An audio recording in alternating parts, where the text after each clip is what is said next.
वक्फ board amendment bill पर संसद में बहस जारी है, लेकिन उसका पुरजोर विरोध बाहर भी हो रहा है। लेकिन कुछ मुस्लिम महिलाएं हैं जो उनके साथ इस बिल के समर्थन में खुल के सामने आई। मिनिस्टर शालिनी अली जी हैं और कुछ महिलाएं जो काफी प्रोग्रेसिव हैं, कई पढ़ी लिखी महिलाएं। मैम, सबसे पहला सवाल तो आपसे ये कि आखिर विरोध क्यों हो रहा है? विरोध जो कर रहे हैं उनकी खुद की अपनी पर्सनल एजेंडा है। वो खुद कहीं ना कहीं उन जमीनों को हथिया के बैठे हुए हैं जो कि गरीबों का हक का है। वो वक्फ बोर्ड के अमेंडमेंट बिल के फेवर में इसलिए नहीं है क्योंकि उन्होंने अपनी दुकानें खोल रखी हैं, लैंड माफिया के नाम पे खोल रखी है, किराएदारों के नाम पे उन्होंने खोल रखी है, और साथ ही साथ में गरीब मुसलमानों को का शोषण जो है उसको कंटिन्यू रखने के लिए कर रखा है। और कोई विरोध नहीं हो रहा। अगर आप आम जनता से जाकर पूछेंगे, गरीब मुसलमान से पूछेंगे, वो बहुत खुश होंगे। उनको ये लगता है कि इस सरकार ने इसका काम बहुत अच्छी तरीके से किया है, बहनों को हक हमेशा से दिलाया है, माताओं बहनों को दोनों को हमेशा से सम्मान दिया है, और साथ ही साथ में उन्होंने ये प्रयास किया है कि जो गरीब मुसलमान है उसको अब हम उठाएं, वो तालीम के आगे बढ़े, तालीम के आगे तरक्की ले, तरक्की के आगे वो तहजीब को भी आगे लेकर जाए, इस जिंदगी में इस देश को अमन और चैन के रास्ते पे लेकर जाए। क्या आपने बिल को देखा है? कई कि मुस्लिम संगठनों का कहना, खासकर all India Muslim personal law board का कहना है कि ये मुसलमानों की जमीन को हड़पना चाहती है सरकार, इसलिए बिल लेके आ रही है। मेरे पास वो 14 अमेंडमेंट्स जो कि प्रस्तावित हैं, मैं मुंह जबानी आपको वो 14 अमेंडमेंट समझा सकती क्या हूँ। उसमें ऐसा कुछ है जी? ऐसा कुछ भी नहीं है, कोई जमीन जायदाद नहीं हड़पी जा रही है, बल्कि सरकार ने और जेपीसी के चेयरमैन ने खुद ये सबसे रिक्वेस्ट किया है, उन्होंने प्रार्थना करी है कि आप प्लीज अपनी जमीनों को जो वक्फ बोर्ड के तहत में आती हैं आप उनको रजिस्टर करवा दीजिए। वो ये बात को कह रहे हैं कि जो बहनें हैं जिनका हक मारा जाता था उनको हक मिले। तो अगर आप कोई अपनी वक्फ की जमीन करना भी चाहते हैं तो आप पहले जो भी लीगल एयर्स हैं उसमें बहनें भी आती हैं, बेटियां भी आती हैं, उनका हिस्सा दीजिए। हिस्सा देने के बाद आप जो जमीन जायदाद वक्फ करना चाहते हैं आप उन्हें वक्फ कर दीजिए, रजिस्टर कर दीजिए। क्या गलत है उसमें? बहनें पहले भी थी भागीदारी, अब अनिवार्यता के तरफ पे आ जाएंगी, तो 2 बहनें इसमें जरूर मेंबर बनेंगी। उसके अलावा ऑडिट सिस्टम, मैं भी अपने खर्चे का हिसाब किताब लिखती हूँ ना, हर महीने का मैंने कितनी सब्जी खरीदी। तो अगर आपके पास में वक्फ की जमीन है जो कि आपकी नहीं है, अल्लाह के नाम की है, इस कौम के बेहतरी के लिए, उसका अगर आपने हिसाब देना है तो आप हिसाब देने से क्यों कतरा रहे हैं? और मुतवलियों को पहले 7% देना होता था, जो पैसा होता था उसका 7% मुतवलियों को देना पड़ता था कि वो वक्फ बोर्ड में देंगे, अब वो 5% देंगे। तो 5% देना तो कम ही कर दिया है ना, 2% और हो गया है आपके पास में खर्चा करने के लिए, इस कौम को बढ़ाने के लिए, तो आप उसका क्यों विरोध कर रहे हैं? आप मुझे बताइए एक सिंपल सीधा सवाल कि सरकार आपकी जमीनें नहीं ले रही है, सरकार मस्जिद नहीं ले रहे हैं, सरकार खामखाएं नहीं ले रहे हैं, सरकार किसी भी मदरसा को नहीं ले रहे हैं, सरकार ये कह रही है कि आप सारी चीजें नियमित तौर से आप कर दीजिए। जिस तरीके से एक चार्टर्ड अकाउंटेंट हमसे हमारे हर साल का जो खर्चा होता है इनकम टैक्स के लिए हम लोग भरते हैं और हर चीज देते हैं, अगर वक्फ बोर्ड में भी ये कर रहे हैं तो क्या कमी है उसमें? इससे पैसा हमें पता तो चलेगा कि कहाँ से पैसा आ रहा है, कहाँ पे वो पैसा इस्तेमाल हो रहा है, कहाँ पे स्कूल की जरूरत है, कहाँ पे तालीम हमें ज्यादा तवज्जो देनी है, कहाँ पे हमें यतीम घर बनाने हैं, कहाँ पे हमें स्किल एजुकेशन करना है, कहाँ पे हम फैक्ट्रियां बना सकते हैं। ये बात करते हैं अदानी की, ये बात करते हैं रिलायंस की। बात अदानी रिलायंस की नहीं है, बात रोजगार की है। रोजगार कहाँ से मिलेगा? आज अगर मुसलमान गरीब है, 70 साल पहले भी था और आज भी गरीब है, तो क्या उसको रोजगार आप लोगों ने दिलाया है? जो धर्म के ठेकेदार बनते हैं, जो कि अमीर हैं, क्या उन्होंने किसी भी गरीब मुसलमान को रोजगार दिलाया? क्या उन्होंने किसी गरीब मुसलमान के घर खानदान में अगर कोई बेवा है उसको उन्होंने पेंशन दी? क्या किसी गरीब मुसलमान के उन्होंने मेडिकल फैसिलिटीज के बारे में सोचा?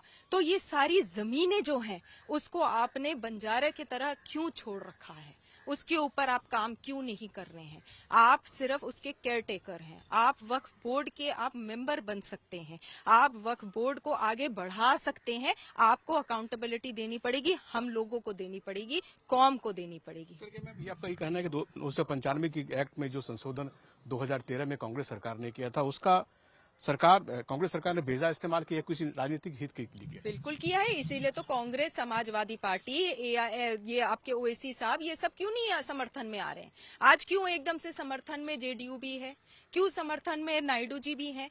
क्या वो अपने आप को बेवकूफ समझते हैं? क्या वो ये समझते हैं कि उन्हें अपनी राजनीति को यहीं पे खत्म करना है, विराम देना है? क्या वो मुसलमानों के साथ नहीं खड़े हैं? क्या नायडू जी नमाज पढ़ने नहीं जाते हैं? क्या नीतीश कुमार जी मुसलमानों के हित में नहीं समझते हैं? समझते हैं ना, सोचते हैं ना, इसीलिए तो उन्होंने समर्थन दिया है। उन्होंने भी तो पढ़ा है।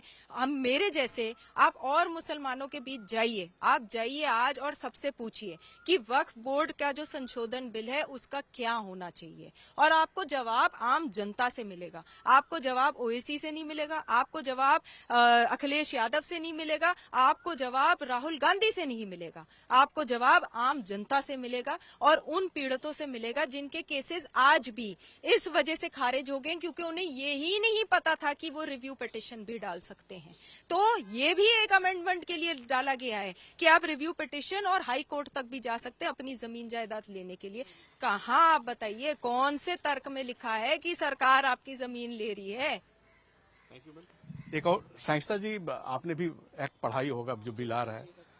बिल में ऐसा कहा जा रहा है कि मुस्लिम महिलाओं के हक में है, लेकिन ये अपोजिशन पार्टियां क्यों विरोध कर रही है? क्या आपको वजह लगता है?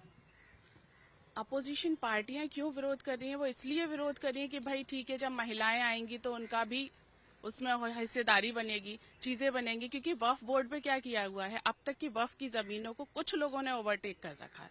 वक्फ की जमीनें थी किसके लिए? गरीबों के लिए थी, मदरसों के लिए थी, उनकी एजुकेशन के लिए थी, स्किल एनहांसमेंट कोर्सेज के लिए थी कि भाई उनके लिए एम्प्लॉयमेंट करो। लोगों से आपका क्या मतलब है? कुछ लोग जो कुछ अमीर मुसलमान जो हैं वो अमीर होते जा रहे हैं और जो गरीब है वो गरीब होते जा रहे हैं। ऐसा क्यों हो रहा है?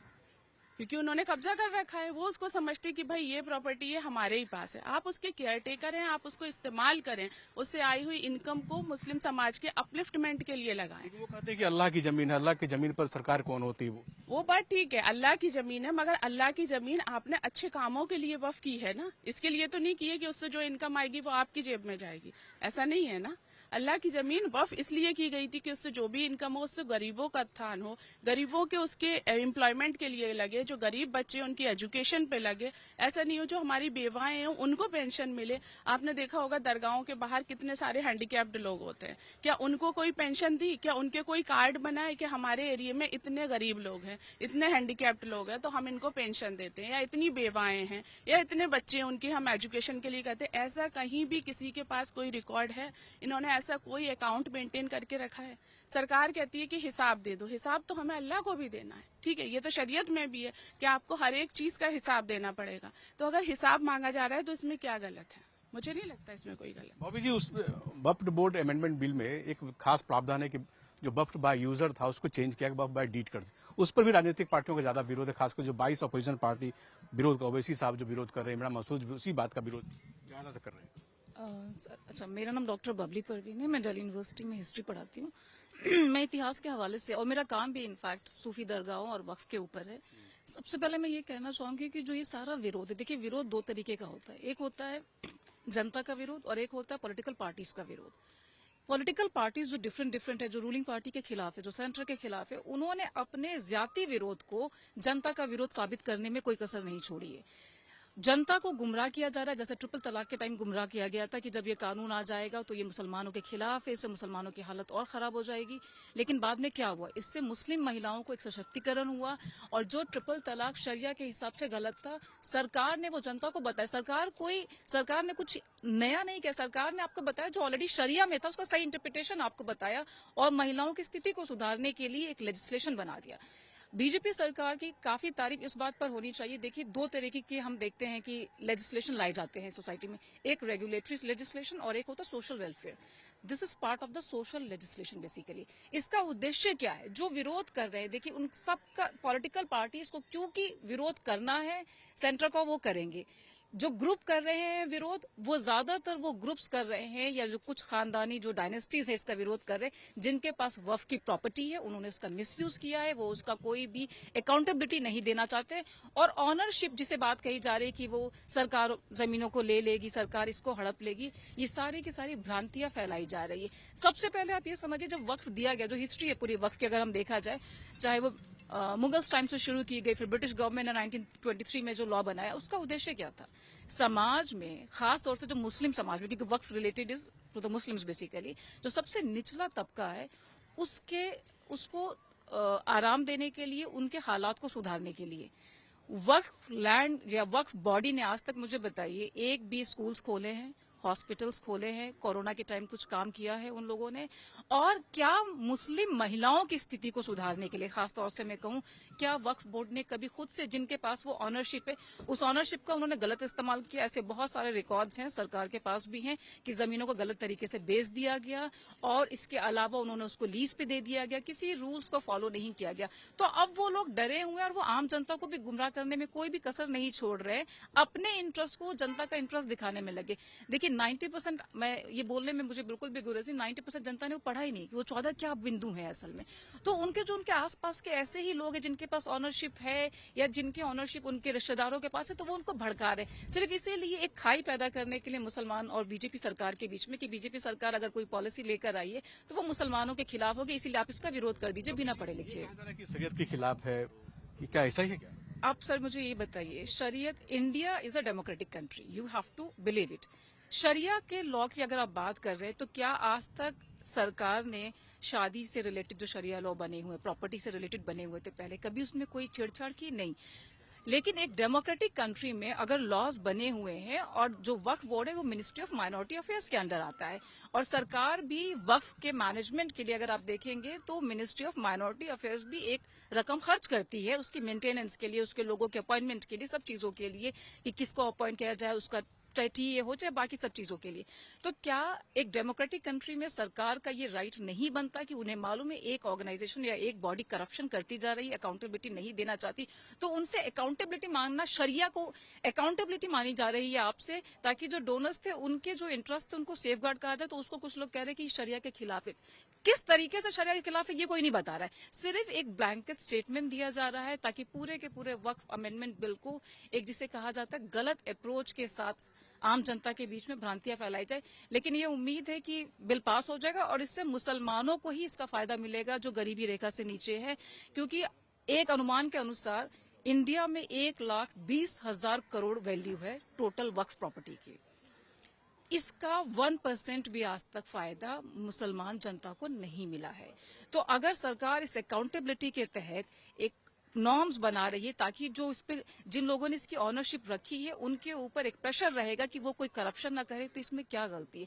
मलेशिया, सिंगापुर जैसी आप कंट्रीज देखेंगे जहां पर इंडिया की वक्फ प्रॉपर्टी का 1/10 से भी कम होगा, लेकिन फिर भी उन्होंने इतने सारे लेजिस्लेशन बनाए, किस लिए बनाए? ताकि एक स्मूथ फंक्शनिंग हो और जो वक्फ प्रॉपर्टी उसका सही यूटिलाइजेशन तो हो सके। यही उद्देश्य हमारे सरकार का है। और जो विरोध का पूरा एक, जिसे कहते हैं ऑर्केस्ट्रेट, ये कोई नेचुरल नहीं है। पार्टीज ने अपने इंटरेस्ट के लिए आम जनता को बिना बताए हुए कि 14 पॉइंट क्या है, उन्हें कहीं कहीं बस बताया जा रहा है कि आपके खिलाफ है, मुसलमानों के खिलाफ है, और सिर्फ इसीलिए वो जाने अनजाने इसका विरोध कर रहे हैं। लेकिन बहुत ही दुख की बात है कि जिन लोगों ने इसको पढ़ा है वो जानबूझकर इसका मिस इंटरप्रिटेशन कर रहे हैं बाकी लोगों को गुमराह करने के लिए। ये थी कुछ मुस्लिम महिलाएं जिनका कहना था कि वक्फ बिल किस लिए इम्पोर्टेंट है और क्यों ये होना चाहिए, उसके बारे में अपनी बातें रख रही। तो उन्होंने कहा कि कई मुस्लिम कंट्री में इस तरह के एक्ट हैं और कहीं भी इस तरह के जमीनों का इस्तेमाल बेजा नहीं होता है। जाहिर सी बात है सरकार के पक्ष में इनकी दलील थी और कहना है जो लोग विरोध कर रहे हैं ज्यादातर लोगों ने पढ़ा ही नहीं है इस एक्ट को, और सिर्फ जो विरोध है सिर्फ राजनीति का। विक्रम के साथ कमलेश सिंह, लाइव टाइम्स, दिल्ली।